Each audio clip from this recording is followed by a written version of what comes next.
do you need the sweatpants for? My water just broke, which reminds me we should be prepared to distribute emergency water and food. Your water just broke! Welcome to MsMojo, and today we're counting down our picks for the top 20 funniest going into labor scenes in TV. Francis, this baby's gonna be born any minute. I want you to do something for me. What do you want me to do? I want you to deliver the baby. Sorry, I feel like I'm just peeing my pants. God, babies must be right on my bladder. Really? Are you sure that your water just didn't break? Oh, good. You took that out so you can sterilize your hands? Yeah. For this list, we'll be looking at times when a television character went into labor that was more side-splitting than heartwarming. Which small screen labor had you laughing out loud? Let us know in the comments. Number 20, Shirley Bennett, Community. Okay, oh boy. Can someone please get every mop on campus? Did you break water? Is that broken water? Shirley goes into labor during the class's ridiculous anthropology finals. But with a food festival blocking the roads, she has no choice but to start delivering there and then. Most of the students sit and watch as if this is just a typical day in class. We came so close to having one class that wasn't all about them. Remember when they all took that fishing trip on St. Patrick's Day? God, that was a good week. Meanwhile, not all of Shirley's pals are coming off quite as well-meaning as perhaps they intend. Due to prior experience earlier in the season, Abed jumps into action. Only Shirley isn't comfortable having him peek at her nethers. I just need to take a look and see how far along you are. Oh, no, I'm sorry, Abed. I don't feel comfortable with you taking a grand tour of my nethers. I prefer if it's one of the girls. So he guides Britta through it instead. It's okay, ma'am. We can take it from here. Guys, I got it. I'm in the zone. Okay, come on. Well, we guess that's one way to earn an A+ in anthropology. Number 19, Gina's office friend, Martin. Hang up, Tommy. We don't need him. We can do this, man. We're men. We can do this. Martin says he'll help Gina throw a baby shower for her pregnant friend. But things take an unexpected turn when Gina gets caught up elsewhere, and an additional guest decides to make an appearance. With Tommy and Cole by his side, Martin gears up in rubber gloves and a shower cap to help deliver Thomasina's baby. Steady.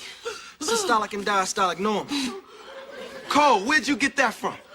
Me and Moms was watching Doogie Howser last night. In a hilariously ridiculous moment, he catches the infant as it flies across the room. Funnier still is his response when Tommy asks about the umbilical cord. Where's the umbilical cord?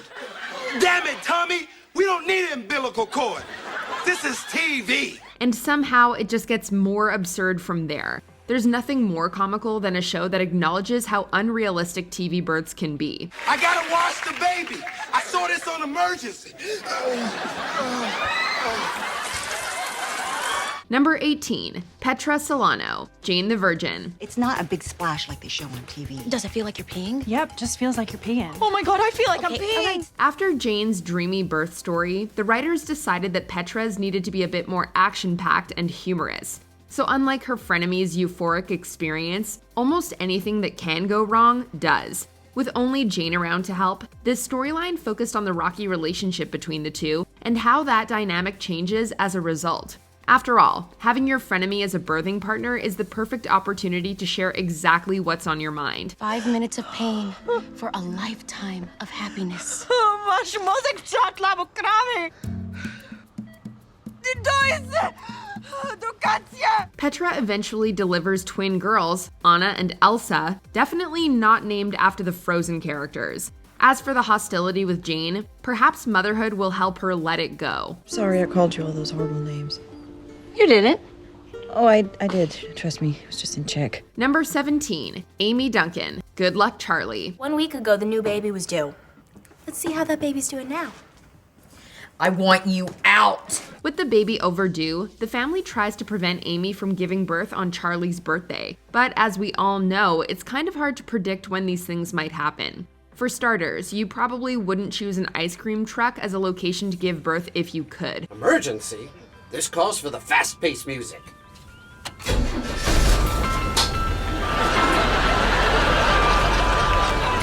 And you might want a medical professional around rather than your easily stressed husband and teenage daughter. Dad, I don't know how to deliver a baby. Honey, you just gotta help me. However, when Teddy's car runs out of gas on the way to the hospital, they're left with no alternative. No one handles the stress worse than Bob, but he finds a pretty sweet way to deal with it. Baby's close. How much further? You're not helping yourself to any freebies back there, are you, Bob? I'm a stress eater, Pete. Number 16, Carla Espinosa, Scrubs.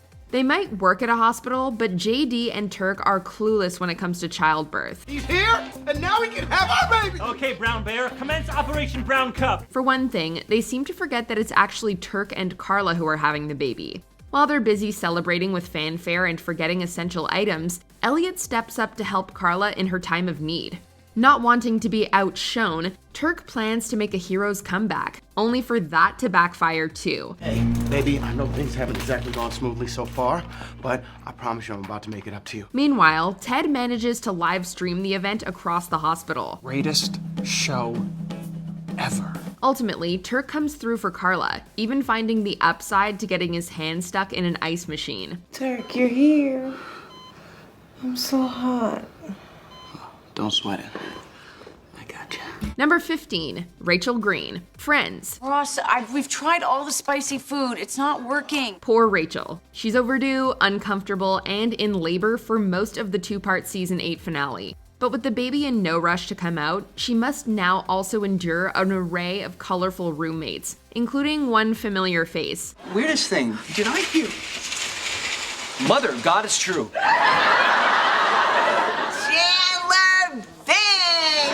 All the other women come and go while she's barely dilated. However, the baby seems to pick her moments and decides it's time to come out just as her mom is on her last nerve. The birth doesn't go any smoother, with Ross almost getting knocked out by the mother of his child. You have no idea how much this hurts. Hey Ross, maybe now is not the time to complain about your pain. Number 14, Quinn Fabray, Glee. Mama, it hurts so bad. My daughter is having a baby.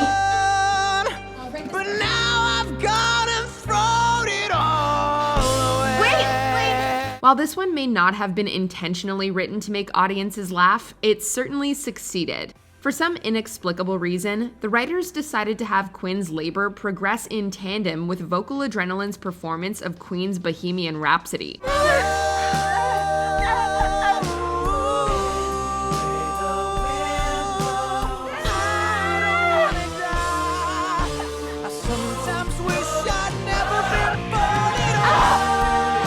Let's just say that the result isn't perhaps quite as dramatic as they had hoped for. Instead, it cuts back and forth between the two events, with Quinn even filling in some of the lyrics.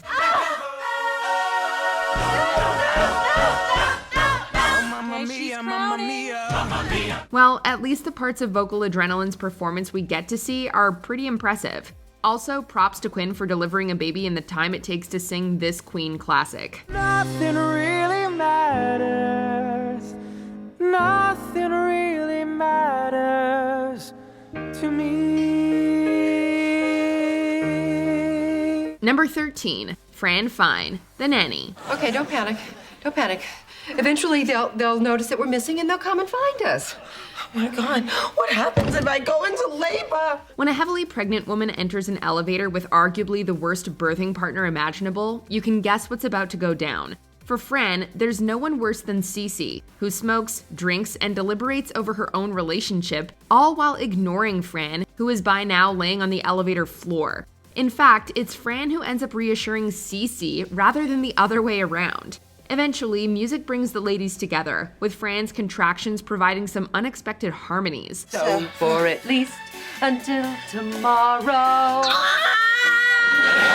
never fall in love again. Also, let's not forget that Cece and Niles end up getting married over Fran's hospital bed while she's still in labor. Hopefully, don't flee. We're about to have 2 more guests at the wedding.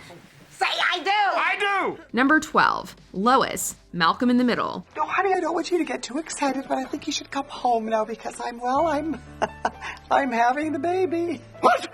In one of the most chaotic scenes, Lois goes into labor with only her awful mother, Frances, and Hal's poker buddies for help. Meanwhile, Hal and the boys get themselves into a predicament that lands Hal in the hospital and unable to reach his wife. While Lois tries to cope with labor pains through the pandemonium, Hal hallucinates all sorts of wacky scenarios, and the boys decide to go and learn more about birth and babies. Ultimately, it's Frances who ends up having to deliver the baby. Now you're going to put your hands inside of mommy and take out this baby. The episode ends with the brothers taking their duties extremely seriously, while the baby's gender remains deliberately unknown. Number 11, Murphy Brown. Murphy Brown. I made it. Any baby yet? No. Where the hell have you been, Frank? This Emmy-winning episode managed to be both progressive and funny, but was considered rather controversial for its time. Even though she's a single mother, Murphy is surrounded by her well-meaning, albeit slightly useless friends. For instance, Frank didn't end up packing her anything she actually needed, and Jim wants minimal involvement. Here's your bathing suit. This is great. And what a coincidence. I was just thinking how I wanted to put on all my underwear and staple something. There's also a unique sense of humor here that wasn't often seen in shows of its time, likely due to its two female writers. This episode has the perfect balance of sentimentality with comedy interspersed in all the right moments. Number 10, Lily Aldrin, How I Met Your Mother. I hope Marshall's close. Cube me. I'm on my way, Lily Pad. Mid-birth is not the best time to suggest baby names. Ending their 7th season on a frantic and packed note, this episode sees Lily finally go into labor, but is so stubborn about going to the hospital with Marshall that she refuses to leave until Ted and Robin end up distracting her enough to leave. I'm on it. Lily, spread your legs. I'm going to see if we can see the hooves, the snout, the head. With Marshall trying to get back to Manhattan after being stuck in Atlantic City, he ends up getting Barney's help for the way home, but not without a baby naming condition. The name is, wait for it.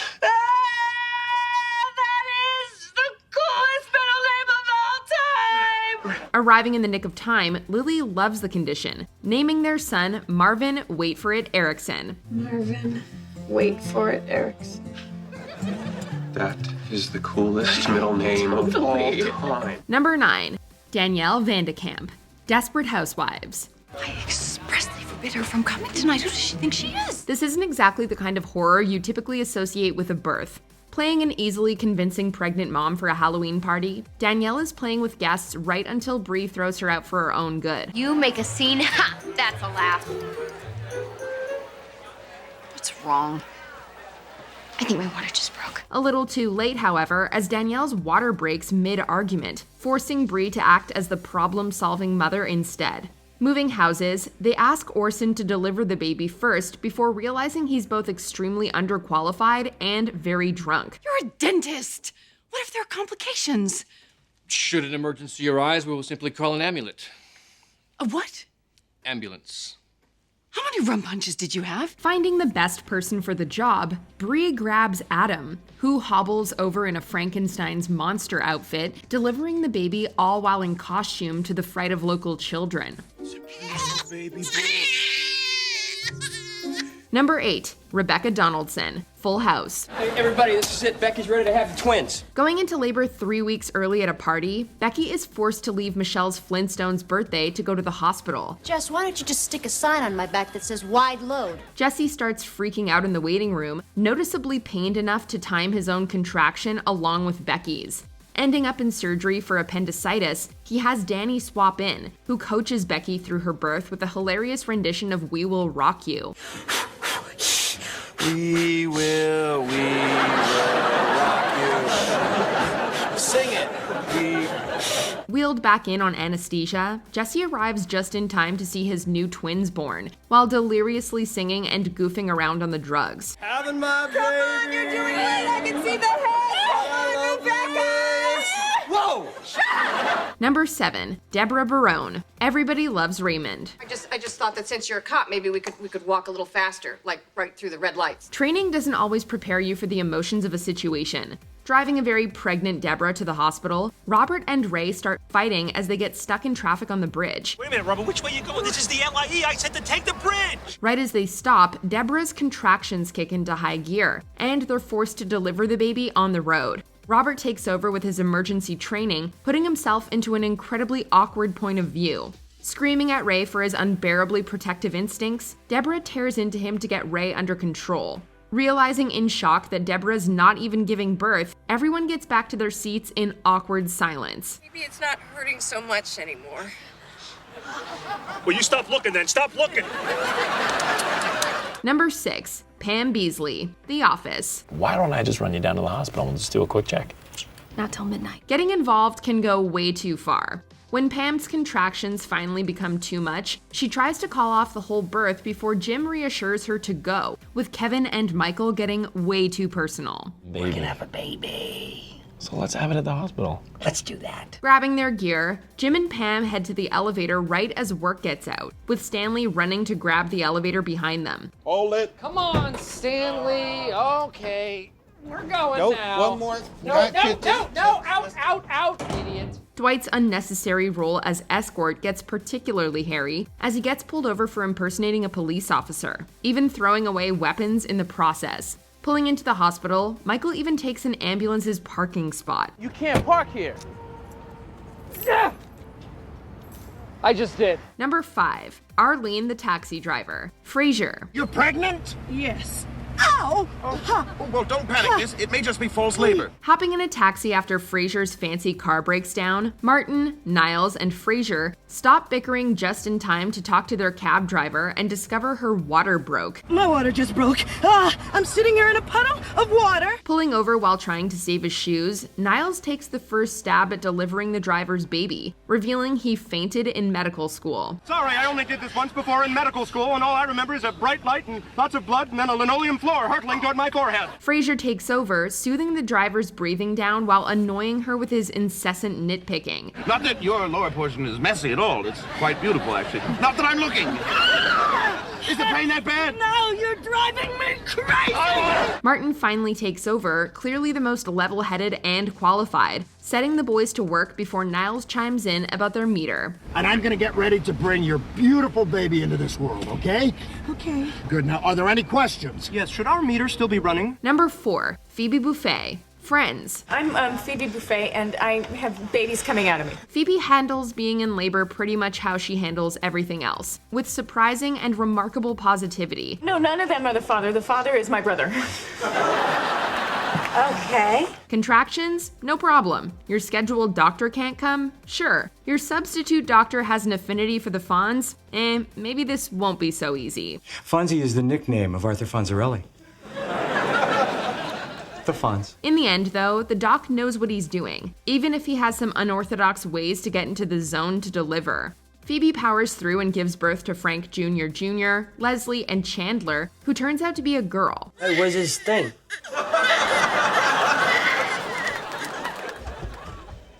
Chandler's a girl! Number 3, Vivian Banks, the Fresh Prince of Bel-Air.